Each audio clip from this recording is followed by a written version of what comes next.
안녕하세요. 내 마음속 책다방입니다. 오늘 내 마음속 책다방에서 읽어드릴 책은 마크 브레킷 지음, 임지연 옮김, 북라이프에서 펴낸 감정의 발견입니다. 감정의 발견은 20년 이상 감정과 감성지능을 연구해온 예일대 감성지능센터장 마크 브레킷의 첫 저서입니다. 저자는 우리는 지금 거대한 위기에 맞닥뜨렸다. 그리고 그 가장 큰 희생자는 우리 아이들이 될지도 모른다 라고 말하며 이 책에서 어린 시절 지독한 괴롭힘과 성적 학대를 당한 경험을 담담하게 고백합니다. 그의 구세주 마빈 삼촌이 마크, 기분이 어때? 라는 질문을 던지지 않았다면, 어떤 감정을 느끼고 있는지 공감과 경청의 태도로 들어주지 않았다면 자신의 인생은 끔찍해졌을지도 모른다고 이야기합니다. 누군가가 그의 솔직한 이야기에 진심으로 귀 기울여 주었기에 감정을 있는 그대로 받아들이고 표현하고 다스릴 수 있게 되었으며, 자기 자신이야말로 감정 훈련이 얼마나 중요한지 보여주는 살아있는 증인이라고도 말합니다. 오늘날 현대인의 정신건강 상태는 심각한 수준입니다. 갈수록 각박해지는 현실에 코로나 바이러스 확산까지 겹쳐 지독한 우울과 고통을 호소하는 사람들이 늘어나고 있습니다. 불안장애나 분노조절 장애 같은 단어가 일상적으로 쓰이며 관련된 범죄 뉴스가 심심치 않게 들리기도 합니다. 공감 능력 부재로 사회적 약자에게 폭력을 휘두르는 등의 행위가 전 세계적인 문제가 되고 있습니다. 그런 이유로 저자는 이 책을 통해 감정은 인간의 자연스러운 본성이며 우리가 있는 그대로 받아들이고 이해하고 조절해야 하는 아주 중요한 대상이라고 힘주어 얘기하고 있습니다. 그럼 이제 내 마음속 책다방 문을 열겠습니다.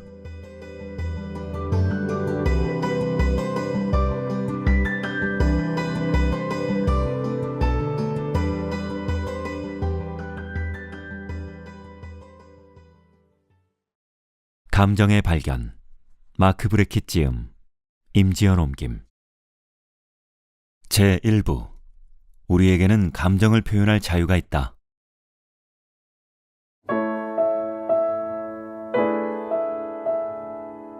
제1장. 감정을 표현하자. 기분이 어떤가? 이 책의 주제를 고스란히 담고 있는 질문이다. 마지막 장을 덮을 때까지 나는 이 질문을 몇 번 더 던질 것이다. 우리는 일상에서 이런 질문을 다양한 형태로 굉장히 자주 받는데, 솔직하게 대답할 수 있으려면 기본적으로 질문 형태가 최대한 간결해야 한다. 이제부터 나는 심리학자이자 정서적 행복을 연구하는 기관의 책임자이면서 동시에 여러분과 똑같은 인간의 입장에서 이야기하고자 한다. 정말로 솔직하게 말하자면 어린 시절의 나는 누군가가 내게 저 질문을 해주기를 바랐다. 질문을 던진 사람이 진심으로 내 대답을 궁금해하고 내가 털어놓는 이야기를 듣고 나서 나에게 용기를 불어넣어 주기를 원했다. 나는 어렸을 때 참으로 불행했다. 두려움과 분노와 절망에 젖어 있었고 왕따를 당하는 외톨이였다. 고통스러운 나날이었다. 정말이지 지독히 힘들었다. 누군가 중학생 시절의 나를 봤다면 뭔가 심각하게 잘못됐다는 걸 한눈에 알아차렸을 것이다. 나는 성적표가 C와 D로 도배된 학습 부진하였고 식이장애로 체중 미달과 비만을 오갔다. 친구도 아예 없었다. 부모님이 나를 사랑하고 아꼈다는 건 잘 알고 있다. 그러나 부모님도 각자 힘겨운 고통을 겪고 있었다. 어머니는 불안해하고 우울해했으며 알코올 의존증에 걸려 있었다. 아버지는 아들이 자신처럼 남자답지 못하다는 이유로 분노와 걱정, 실망에 시달리고 있었다. 하지만 그들에게는 적어도 한 가지 공통분모가 있었다. 감정을 다루는 법을 전혀 몰랐다는 것이다. 자신들의 감정은 물론이고 내 감정까지도. 나는 혼자 방에 틀어박힌 채 학교에서 묵묵히 감내했던 괴롭힘을 곱씹으며 울거나 괴로워했다. 내가 삶에 대해 느끼는 감정은 대부분 분노였다. 종종 어머니에게 화를 내고 소리를 지르곤 했다. 엄마가 뭔데 나한테 그렇게 말하는 거야? 그러면 어머니도 맞받아 외쳤다. 아빠 오면 두고 보자. 아버지가 퇴근해 돌아오면 어머니는 내가 얼마나 못되게 굴었는지 전했고, 아버지는 내 방으로 달려와 고함을 질렀다. 한 번만 더 엄마한테 그런 식으로 말하면 그땐 가만두지 않을 거다. 때로는 이런 훈계조차 없이 매부터 들기도 했다.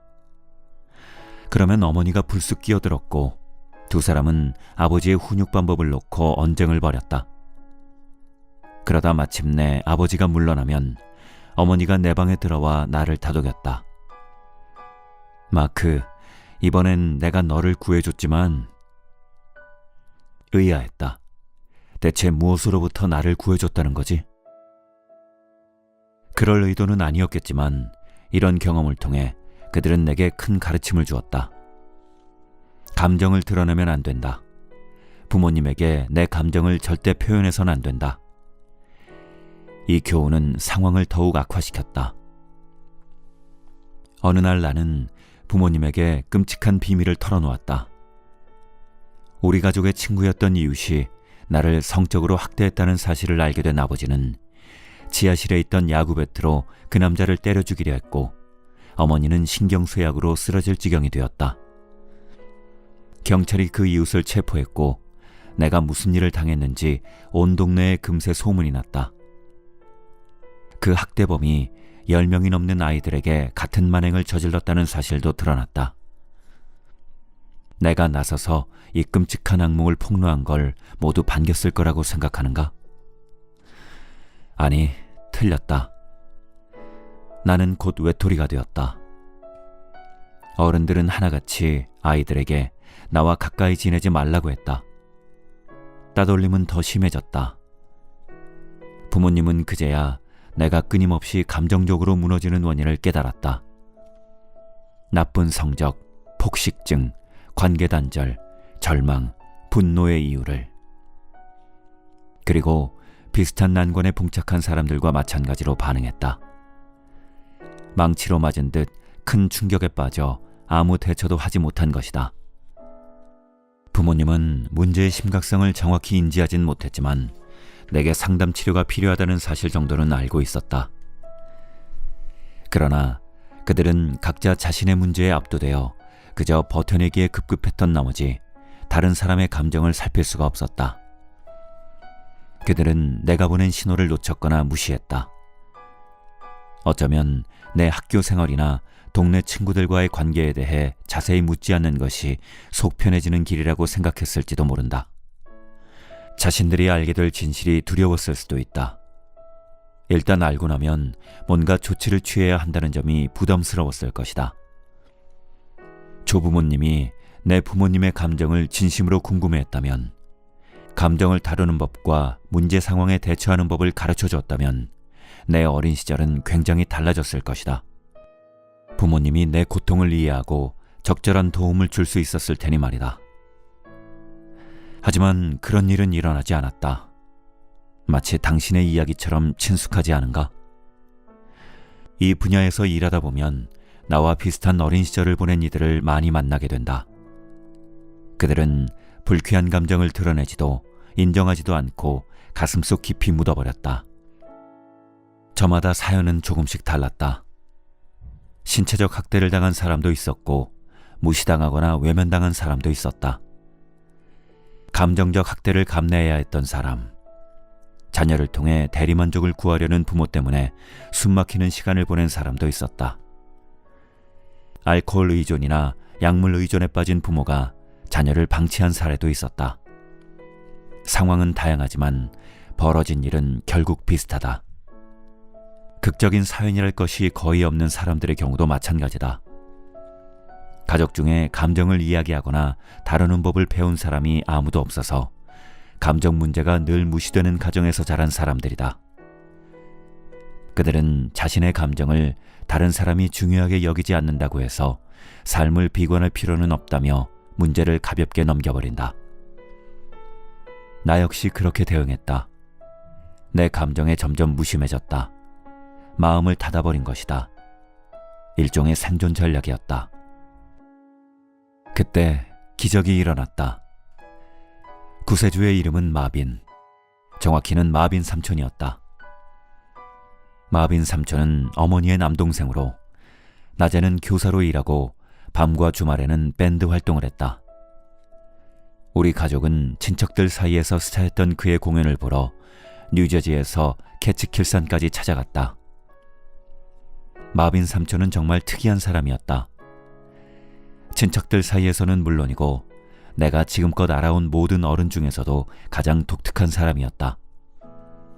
죽은 시인의 사회에서 로빈 윌리엄스가 연기한 인물과 비슷했다. 마빈 삼촌은 이미 1970년대에 학생들의 감정 표현을 장려하는 교육과정을 고안했다.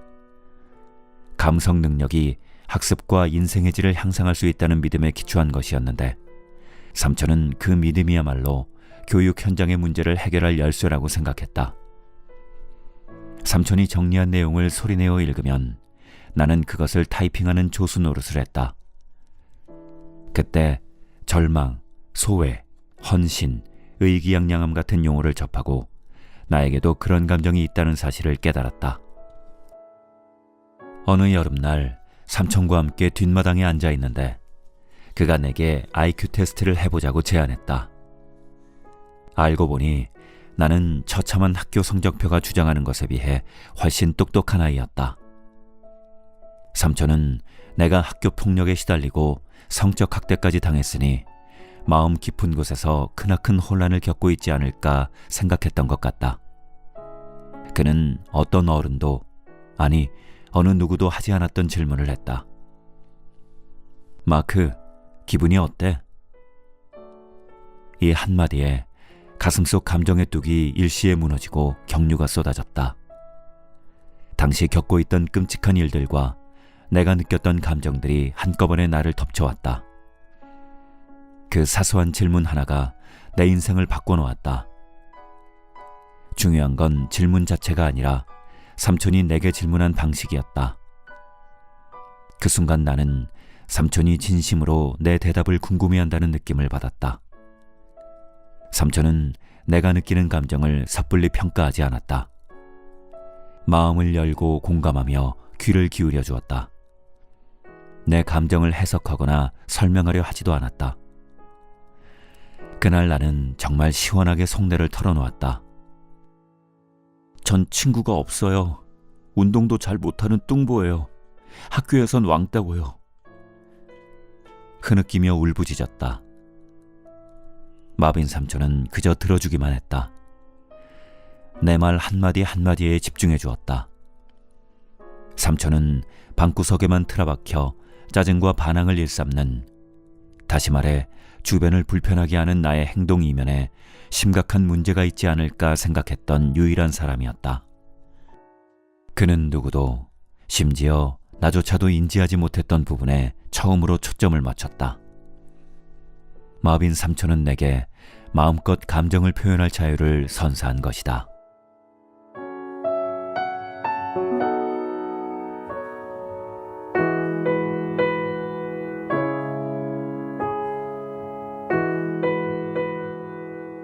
감정은 무시해서도 억눌러서도 안 된다.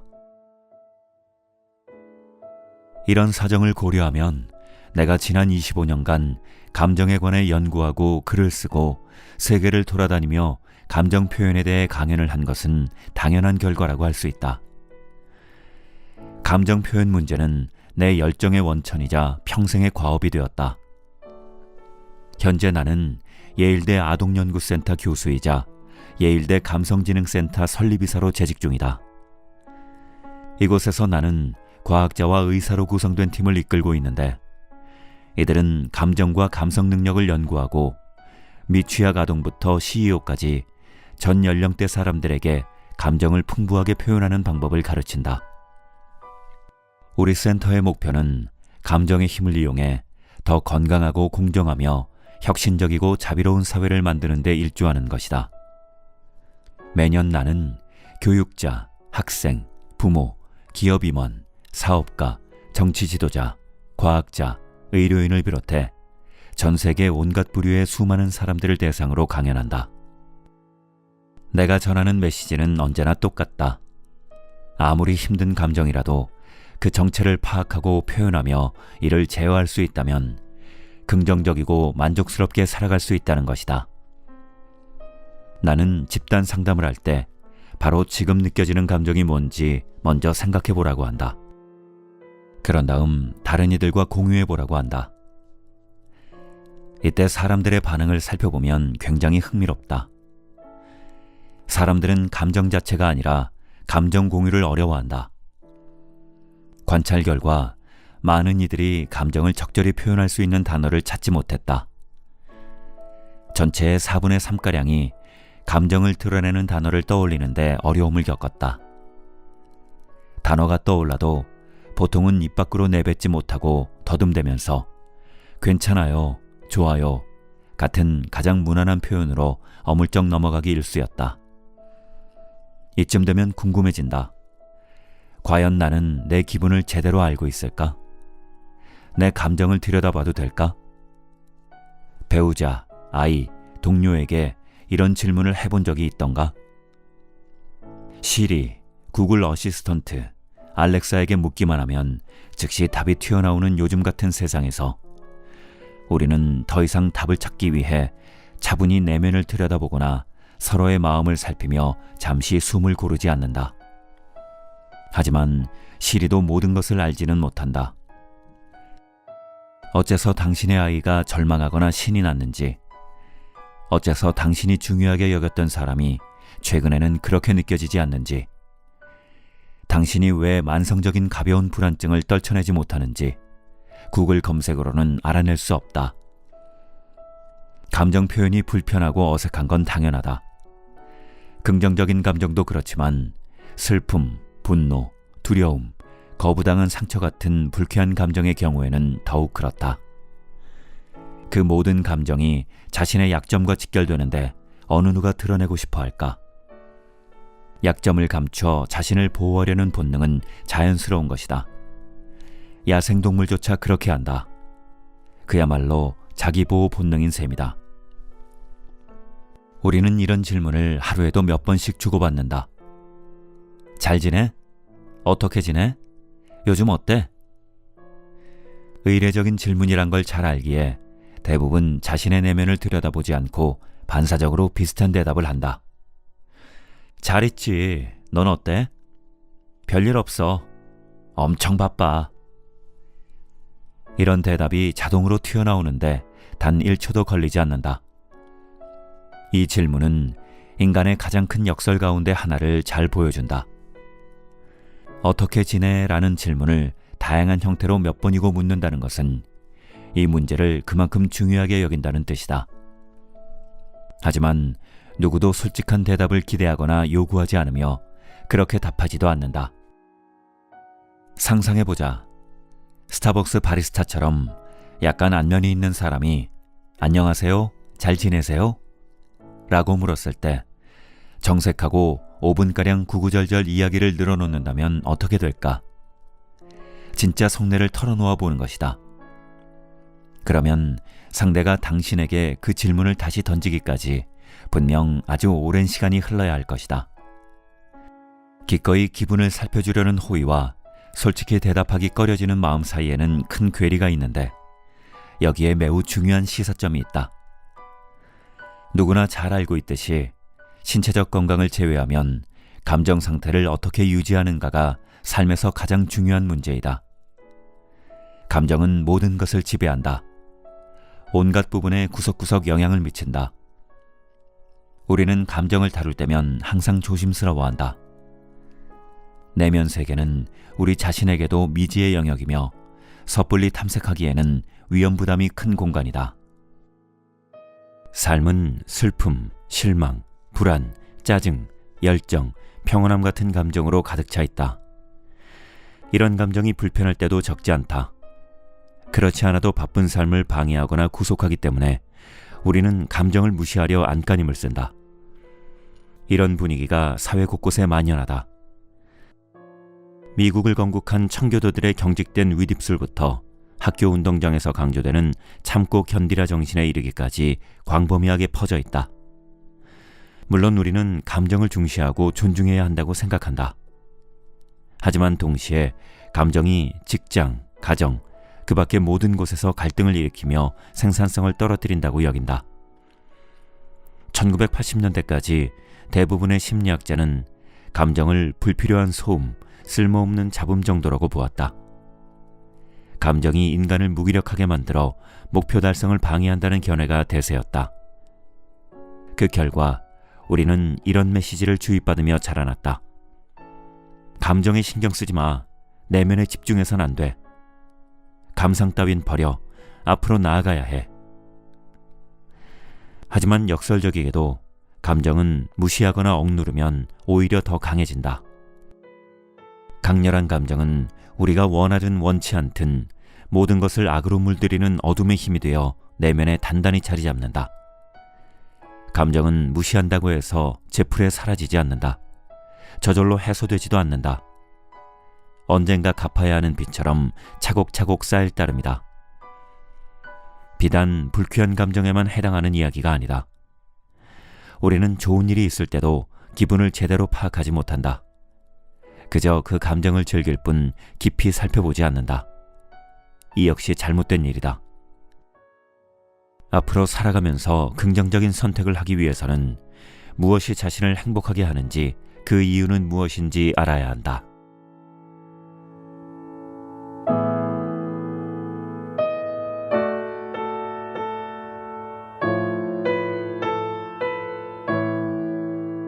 우리가 감정을 잘 다루지 못한다는 증거. 사람들이 감정을 건설적으로 다루지 못한다는 증거는 어디서든 찾아볼 수 있다. 2015년에 로버트 우드 존슨 재단, 레이디 가가와 그의 어머니 신시아 제르마노타가 설립한 자산단체인 본 디스웨이 재단과 함께 미국 전역의 학생 22,000명을 대상으로 대규모 설문조사를 실시하여 학교에서 느끼는 기분을 묘사해달라고 요청했다. 가장 많이 사용된 지친, 피곤한, 스트레스를 비롯해 학생들이 선택한 단어의 4분의 3이 부정적인 어휘였다. 초, 중, 고등학교 학생의 30%가량이 정기적 상담이 필요할 정도로 심각한 적응 문제를 겪고 있다는 사실을 감안하면 이 결과는 그리 놀랍지 않다. 저소득층이 주로 사는 지역의 학교에서는 이 비율이 60%까지 올라가기도 한다. 유니세프 보고서에 따르면 오늘날 미국 청년의 행복도와 만족도는 선진국 가운데 최하위권을 기록하고 있다. 젊은이들은 성인보다 훨씬 높은 수준의 스트레스를 받고 있다고 한다. 10대 청소년은 폭력, 폭음, 마리화나 흡연, 비만 분야에서 전 세계를 리드하고 있고, 대학생 가운데 절반 이상이 과도한 불안에 시달리고 있으며 그중 3분의 1은 심각한 우울증을 겪고 있다. 게다가 지난 20년 동안 자살률은 28% 증가했다.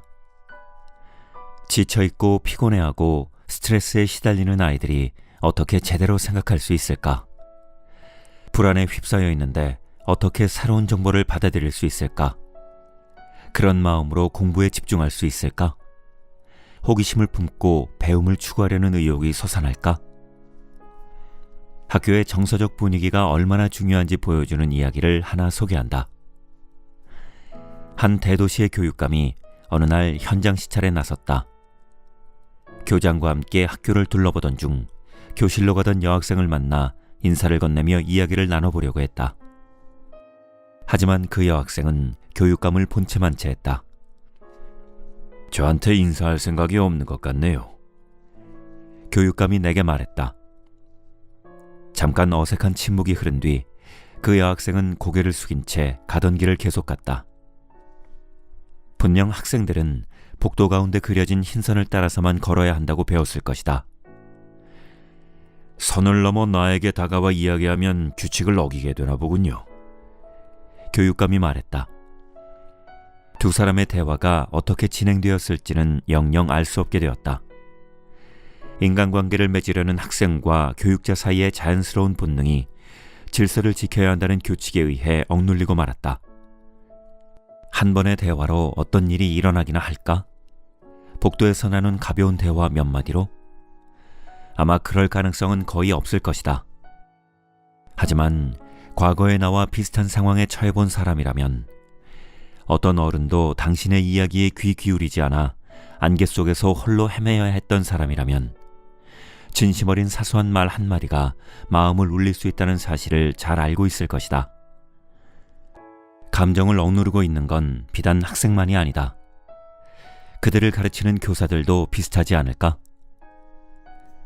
2017년 새로운 교사센터와 함께 교사 5,000명 이상을 대상으로 조사한 결과, 이들이 업무 시간의 70% 동안 좌절한 채로 경무에 시달리며 스트레스를 느낀다는 사실이 밝혀졌다. 이는 미국 교사의 절반이 일상적으로 높은 스트레스에 시달린다는 갤럽 조사 결과와 일맥상통한다. 이것이야말로 우리 교육제도의 섬뜩한 면을 단적으로 보여주는 결과 아닐까? 교사들이 아이들만큼이나 좌절하고 어쩔 줄 몰라 하며 스트레스를 받고 있는데 어떻게 제대로 일할 수 있을까? 100% 최선을 다해 가르칠 수 있을까? 이렇게 감정적으로 탈진한 상황에서는 본의 아니게 학생들에게 잔소리를 하거나 학생들의 요구를 묵살하게 되지 않을까? 내일은 이 교실로 다시 돌아오기 싫다는 마음을 안고 녹초가 된 채 퇴근하지 않을까? 감정을 이해하지 못하고 이를 다루는 방법을 알지 못하면 어린 시절에 내가 겪었듯 감정이 삶을 집어삼키고 만다. 그때 나는 두렵고 불안해서 문제에 직면할 엄두조차 내지 못했다.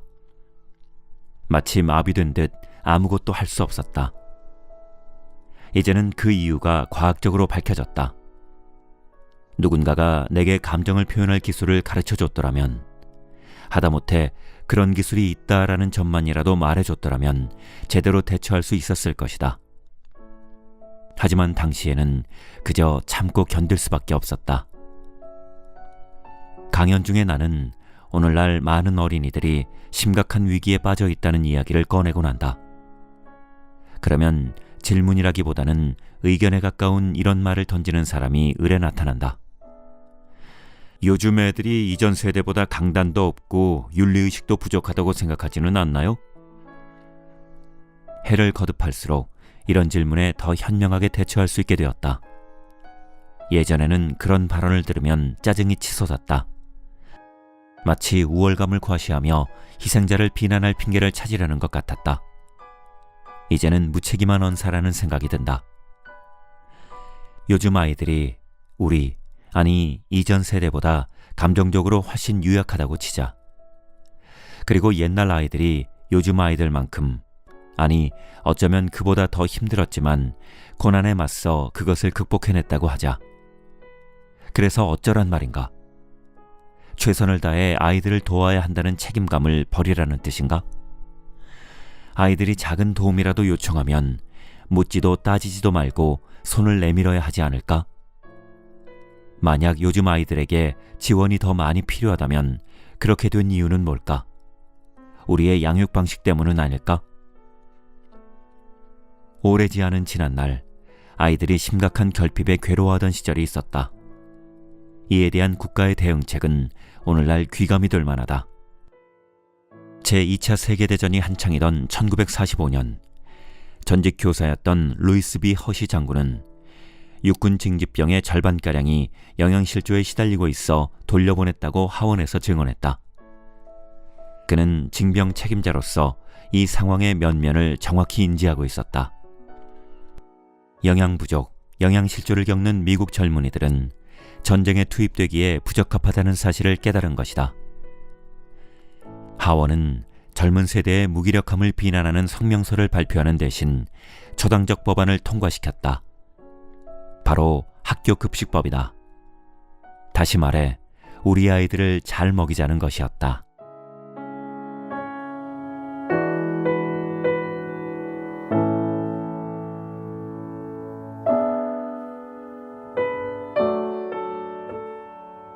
우리는 모두 감정을 다루는 법을 배워야 한다. 이제 다시 우리 아이들을 잘 먹여야 할 때다. 예일대 감성지능센터는 사람들이 감정을 인식하고 삶 전반에 걸친 감정의 영향력을 이해하여 건강하고 생산적인 방식으로 활용하는 능력을 함양하도록 돕는다. 한 대형 종합병원에서 정신건강 전문가들을 대상으로 강연을 마친 뒤였다. 소아정신과 과장이 나를 찾아왔다. 좋은 강연이었습니다. 하지만 강연 내용에 우리가 가진 데이터를 종합해보면 아이들이 앞으로 겪을 문제를 해결하기 위해서 소아정신과 의사가 8,000명은 더 필요할 겁니다. 나는 깜짝 놀라 반농담조로 대답했다. 제 말을 오해하신 것 같네요. 저는 오히려 여러분이 일에서 손을 떼시기를 바라는 쪽인데요. 그는 문제를 겪고 있는 아이들을 모두 도와주려면 그만큼 많은 전문가가 개입해야 한다고 생각했다. 내 강연의 취지는 교육과정을 개선해 아이들에게 감성 능력을 길러주어야 한다는 것이었다. 그렇게 되면 전문가가 덜 개입해도 되지 않을까? 내 멘토인 예일대학교 심리학과 교수이자 현 총장 피터 셀러베이 교수와 뉴햄프셔 대학교 심리학과 잭 메이어 교수가 감성지능이라는 개념을 도입한 지 30년이 다 되어간다. 그리고 이 개념을 대중화하는 데 일조한 데니얼 골먼의 베스트셀러 EQ 감성지능이 출간된 지도 어느새 25년이 되었다. 하지만 우리는 여전히 기분이 어때?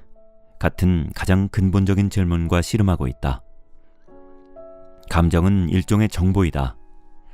한 개인이 무언가를 경험할 때 내면에서 어떤 메시지가 발생하는지를 전하는 뉴스 보도와 비슷하다. 이 정보에 접근하여 그 의미를 파악하면 가장 적절한 결정을 내릴 수 있다. 물론 쉬운 일은 아니다. 모든 감정에 설명서가 붙어 있지는 않으니까. 감정을 촉발한 대상과 이유가 명확하지 않기 때문에 해소할 방법을 찾기도 어렵다. 생각과 행동이 감정에 따라 확연히 달라지는 것은 분명하다. 하지만 왜 감정을 잘 다뤄야 하는지, 어떻게 해야 잘 표현할 수 있을지는 분명하지 않다. 부모라면 한 번쯤 이런 상황을 겪었을 것이다. 아이가 분명히 힘들어하는데 그 이유를 알 수가 없다. 그래서 이렇게 묻는다. 무슨 일 있니?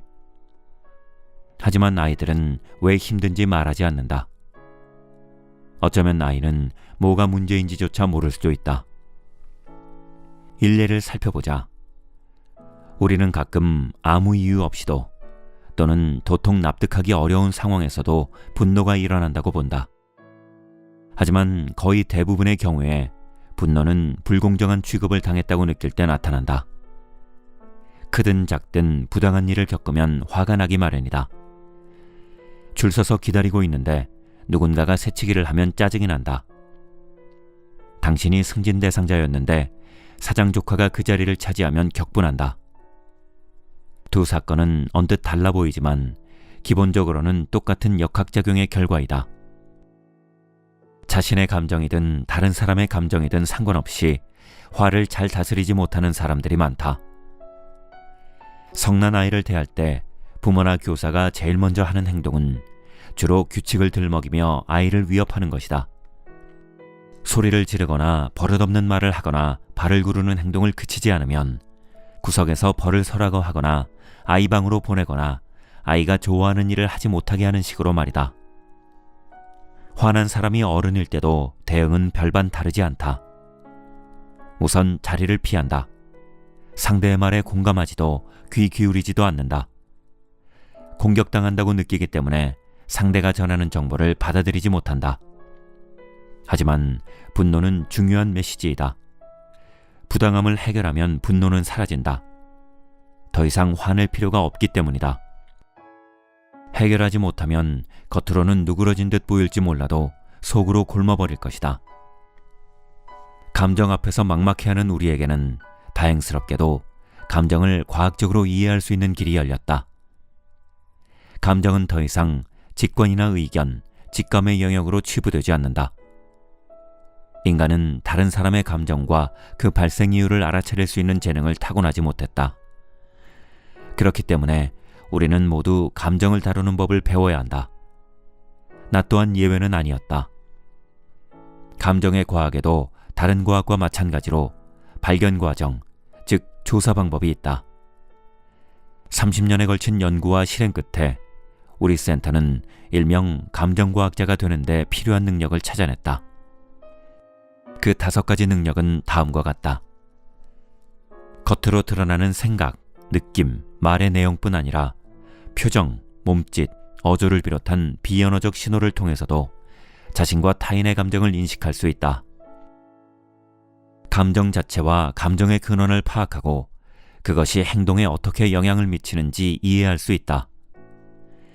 적절한 단어로 감정을 표현할 수 있다. 문화적 규범과 사회적 맥락에 의거해 듣는 사람이 공감하도록 감정을 전달할 수 있다. 우리 자신과 다른 사람들의 감정을 다루는 실용적 방법을 찾아내 감정의 노예가 아닌 주인이 될 수 있다. 이 책의 나머지 부분에서는 이 능력을 습득하는 방법과 이를 활용하는 방법에 대해 설명하겠다.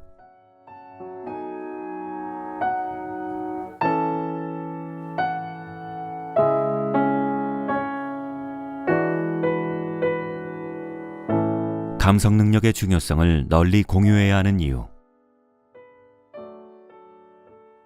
1990년대 후반에 마빈 삼촌과 나는 감정을 다루는 기술을 학교 교육에 도입하려 시도했지만 결국 실패하고 말았다.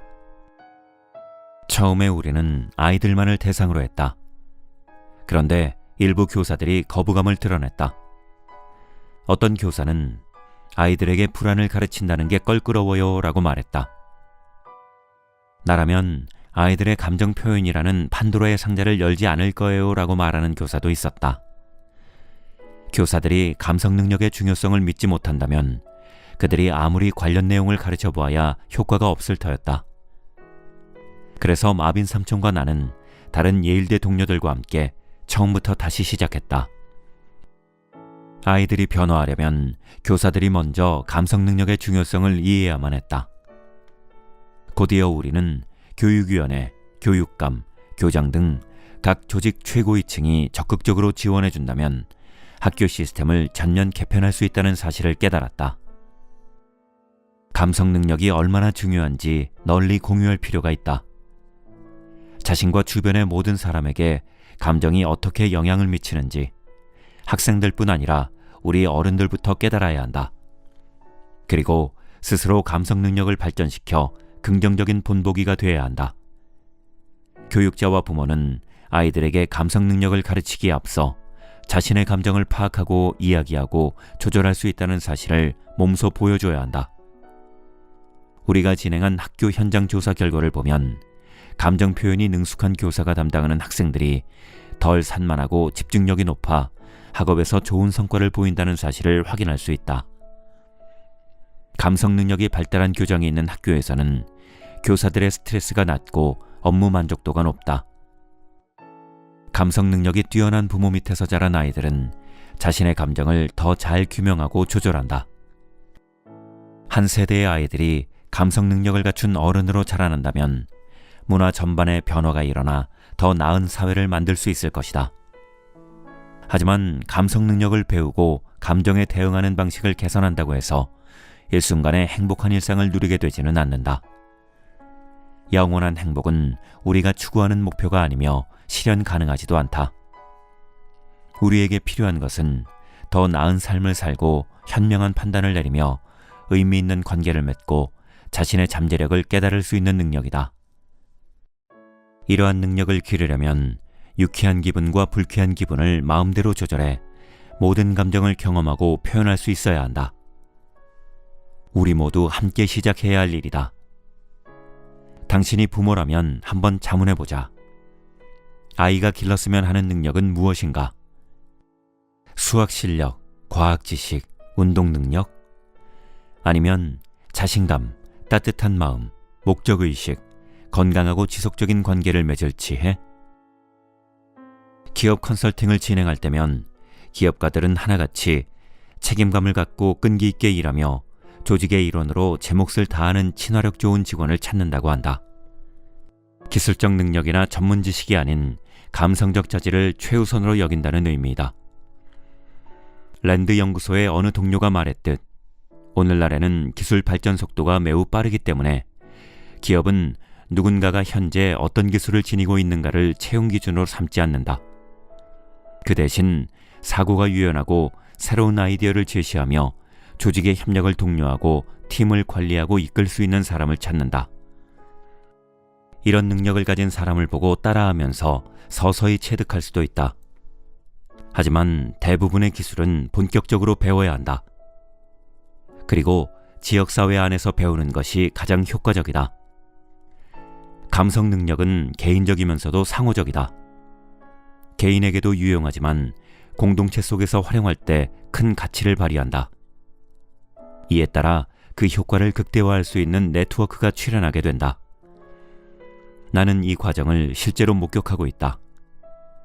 감성 능력은 전 세계 학교 수천 곳에서 눈부신 성과를 거두고 있다. 왕따와 정서 불안 문제가 줄어들었고 출산율이 높아졌으며 유급률이 감소했고 학업 성취도가 향상되었다. 동시에 교사들의 스트레스와 번아웃 수치가 낮아졌다. 교직을 그만두려는 마음이 감소하고 직업 만족도가 높아지면서 교사들은 학생들에게 더욱 집중하게 되었다. 우리 모두는 자신과 사랑하는 이의 삶이 고난과 역경 없이 평탄하기를 바란다. 하지만 이는 이루어질 수 없는 바람이다. 우리는 삶이 건강한 관계와 열정, 목적의식으로 채워지기를 바란다. 충분히 이룰 수 있는 바람이다. 마빈 삼촌은 이 소망을 이룰 수 있는 방법을 내게 알려주었다. 그 첫걸음은 바로 감정을 표현하는 데에서 시작한다.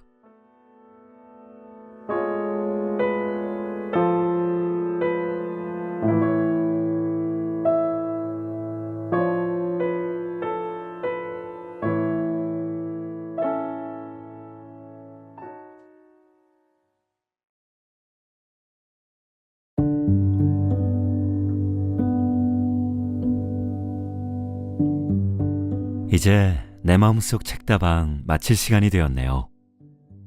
오늘도 함께 해주셔서 감사합니다. 저는 다음 시간에 새로운 책을 가지고 다시 인사드릴게요.